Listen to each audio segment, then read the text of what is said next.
大家好啊，我是戴红。最近隔壁日本不是很太平哈，熊类灾害日益严重，死亡人数再创新高，着实有些恐怖。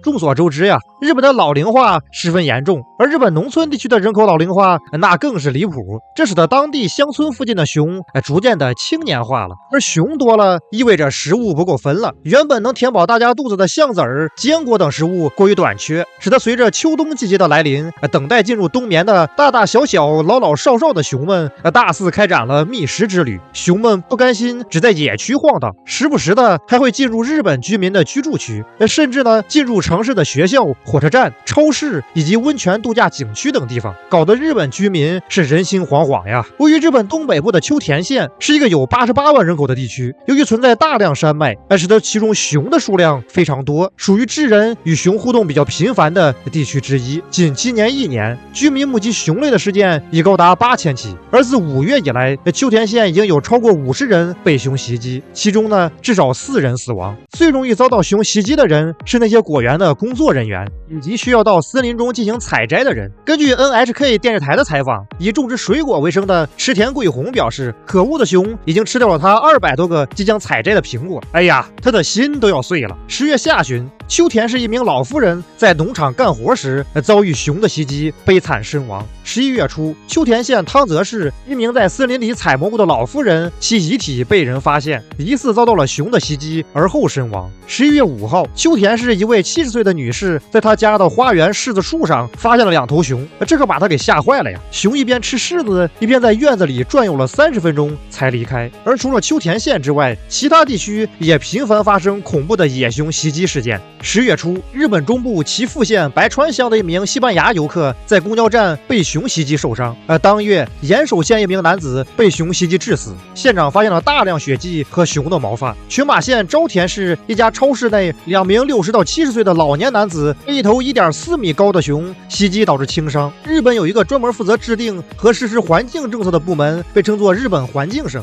据此部门统计啊，今年4月以来，截止到我做视频这个时间，日本各地已有超过100人被熊袭击致伤，至少13人死亡。最令人感到恐惧的是，这些被袭击的人往往都是在居民区，等于是在自己家门口被熊给袭击了，这太离谱了呀！假如是野区有熊袭击，那大家还多少能接受一些，以后咱远离森林就是了。这在市区里出门买个菜就能被熊袭击，属于是防不胜防啊！这样恐怖的野熊灾害使得日本当地居民十分焦虑，十分不安。10月30号，日本政府召开了首届熊害对策部长级会议，提出了一系列针对熊灾的措施。根据这些措施，我们得知日本环境省计划拨款来雇佣持证猎人来对熊进行猎杀，不同的地区给予猎人的经费也有所不同。根据日本产经新闻报道，秋田县秋田市宣布在2025年11月1日到2026年2月15日期间，捕猎到熊的猎人将奖励1万元，而到场的猎人也会奖励4000到8000元不等。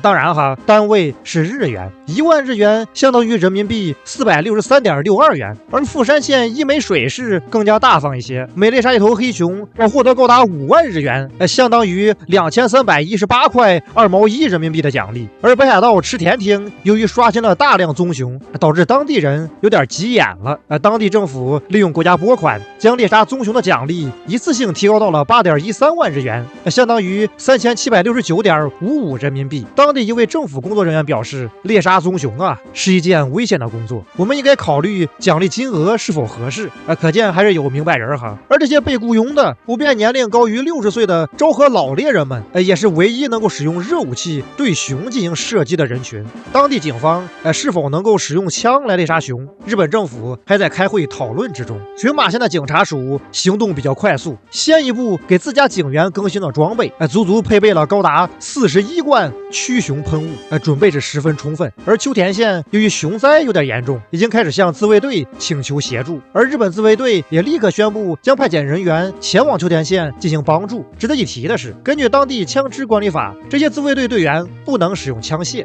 他们只能对猎人捕熊进行一些设置陷阱和处理尸体等帮助。警察和自卫队能否进入居民区开枪射杀熊这件事，日本政府还在开会讨论中。猎人也对大量的熊表示有些束手无策，而当地的地方政府显然已经对这种情况早有预料。所以早在2020年，日本龙川市就开始发动智慧，开展了一波机器人大擂台，搞了一只机械加鲁鲁，妄图引发当地熊类的恐怖谷效应，来达到保护村子的效果。起码在当年来看，效果还不错。今年不清楚咋样哈。日本的熊类主要有2种，分别是亚洲黑熊和棕熊。这2种都属于攻击性很强、对人类比较不友好的动物。其中呢，亚洲黑熊在日本种群数量极多，数量高达44000头左右。主要在本州岛东部地区的森林中，适应力极强，在饮食方面几乎什么都吃，植物、坚果、白蚁、水果、农作物、腐肉、蜂蜜等有啥吃啥，有点类似北美的小浣熊、郊狼等。当森林中食物匮乏的时候，黑熊自然而然会来到人类城市附近捡垃圾吃。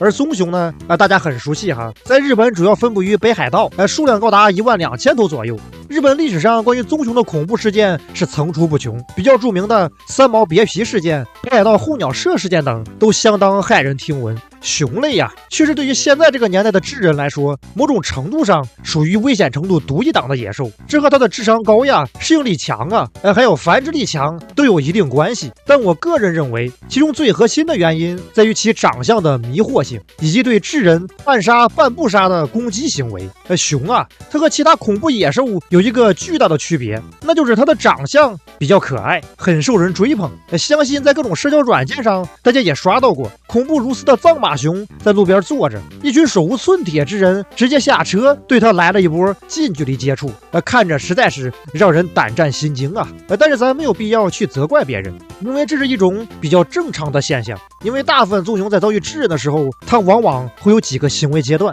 使得很多不太了解棕熊的人会产生误解。第一段是低头徘徊，默默观察；第二段是假性冲刺，如同宠物狗和人类玩耍一般。事实上呢，这是在给人类下最后通牒。假如此时人类再度接近，那么熊可要雷手一击了。而很多时候，人类周围有铁皮壳子比如车，以及大量人聚集的时候，独行的不是太饥饿的棕熊，往往进行到第二段就会独自离去。很多人就被迷惑了呀，没有意识到其中存在的危险性。那么，假如再次遇到棕熊，这次周围没有车，没有太多人，熊还是一头带小孩的母熊，那么很有可能会发生悲剧。相比之下，棕熊的经典老对手老虎，它就没有这方面的烦恼，因为老虎呀，它比较果断，不会让智人产生疑惑。那些对野生老虎感到好奇、近距离接触的智人，他们的 DNA 片段应该随着版本的更新，都在历史的长河中记了。老鳄也是如此，非洲尼罗河边慈眉善目的尼罗鳄们，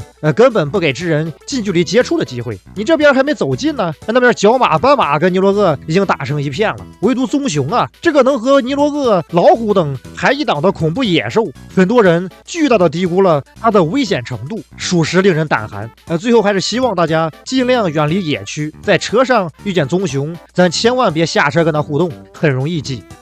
关于日本熊灾的介绍在这告一段落，感谢大家观看。大家喜欢的话就能点个赞加关注，我是戴红，我们下期再见。今天又是普通的一天，加油吧大家！